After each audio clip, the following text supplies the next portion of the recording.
shoes is not the greatest time for our feet. Posture expert Dr. Liza joins us now with some tips on picking the right shoes and we've got some exercise that'll lessen your chance of injury. Absolutely. So this is a big thing. Tylenol Canada actually did a study that showed that there was an over 40% increase in foot pain, knee pain, and leg pain for Canadians in the last 3 years.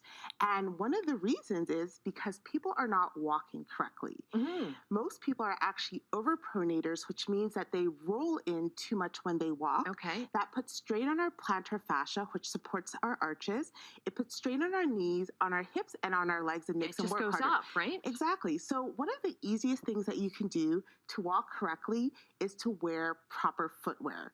So I'm going to use these as an example. Your own brand of shoes. These are Dr. Liza's shoes. So they all have these great qualities and are all great for overpronators. So first thing, you want shoes that have arch support. So a great orthotic insole will help prevent you from overpronating. And I also like to put metatarsal pads in all my shoes because that also helps provide more support and prevent you from overpronating. And then when you are going shopping for shoes, this is what you want to test. You want to make sure that you cannot easily bend the shoe in half and that you can't twist it. So we call this the ring test, like you're wringing out a wet towel. You don't want to be able to twist it because if you're able to twist it easily or bend it easily, that means that it's not going to stop you from overpronating and you're going to be doing a lot of damage to your feet, your ankles, your knees, your back, your whole body. Right. So in addition to picking the right shoes, and again, you want them to not be completely flat. You want a tiny little heel. Exactly. So even in flats, they should have a little bit of heel. If you are choosing sneakers, a platform is good because you don't want it too high. And then even when you're wearing heels, you can still get heels like these Dr. Liza heels that have orthotic support.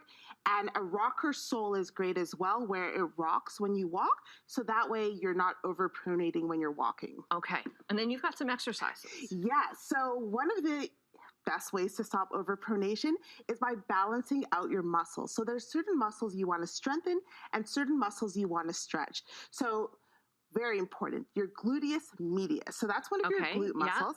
And a way to strengthen this is by doing leg lifts. So you're balancing a bit and you're just bringing one leg up and then down and one leg up and down.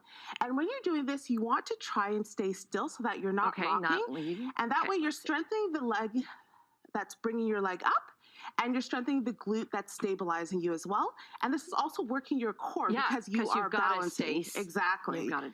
All right. Oh, you're really good at this. You're doing amazing. It in heels. Well, these are Dr. Liza heels, so that's different. They're fully balanced and supported. So that's number one. And then another thing is you want to strengthen your lower body. One of the best exercises for this is your basic squat. So it's like you don't have to go into a deep squat. It's just like you have a chair behind you and you want to sit back into that chair. And then you want to bring yourself up.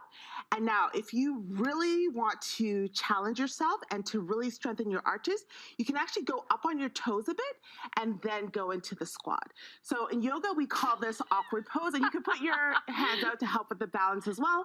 And you're just on your, oh, awesome. Very good. So you can feel with that, you're working your glutes. I'm not used to doing this in my dress shoes. It's okay. Well, I can do it at home in my runners. And you're doing amazing, right? So you're strengthening your glutes, you're strengthening your quads, and you're strengthening your arches. And you also want to stretch. So with overpronation, a lot of times it's tight hip flexors and tight hips that are causing you to roll in. So you want to stretch your quads. Okay. So to do that, you can hold on to something. Which is what I need to do today because I haven't warmed up anything. Your heels to your glutes, and you'll want to hold that for 20 seconds. Okay. And you want to do that on both sides. On both sides. And then if you want a really deep stretch for your hip flexors, you can also do dancer's pose. So you would take yourself into the quad stretch, and then you would just kick your leg out.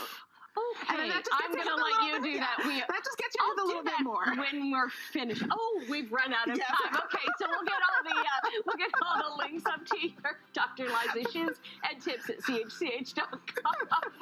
Okay, you ready to hold me? Yes. Okay, here we go. Oh, we could do this together. Okay, how it go? There we go.